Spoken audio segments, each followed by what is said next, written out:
சிறகடிக்க ஆசை சரியில்ல. அடுத்த வர எபிசோட்ல நம்ம கிரிஷ் இருந்துட்டு, "சார் சார் என்னை விட்டுருங்க. நான் என் அம்மா கிட்ட போணும்.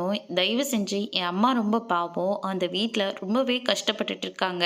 அவங்க கிட்ட பணம் கேட்டா அவங்க எப்படி தருவாங்க? ப்ளீஸ் சார் என்னை விட்டுருங்க." அப்படின்னு சொல்லிட்டு கிரிஷ் வந்து சொல்லிக்கிட்டு இருக்காங்க.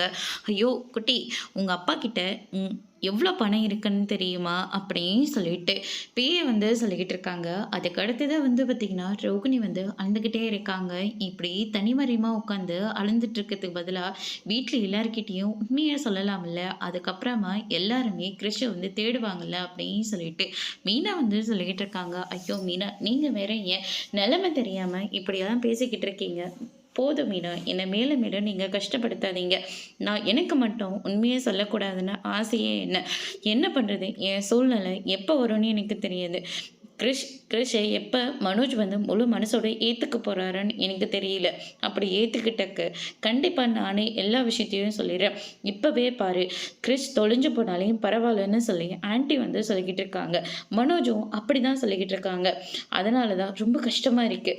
கிரிஷ் மட்டும் எப்படியாவது திரும்ப வீட்டுக்கு வந்துட்டா எனக்கு அதுவே போதும் அப்படின்னு சொல்லிட்டு ரோகிணி வந்து சொல்லிடுறாங்க. இப்படி பேசி பேசி எல்லாரோட மனசையும் மாற்றிடு.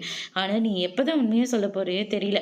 உன்னால் கிருஷ்ணன் தான் பாதிக்கப்பட்டுட்டு இருக்கான் அப்படின்னு சொல்லிட்டு மீனா இருந்துட்டு ரோகிணியை பிடிச்சி பயங்கரமாக திட்டிக்கிட்டு இருக்காங்க. அதோட இன்னைக்கான பிரம்ம முடிச்சிருக்காங்க.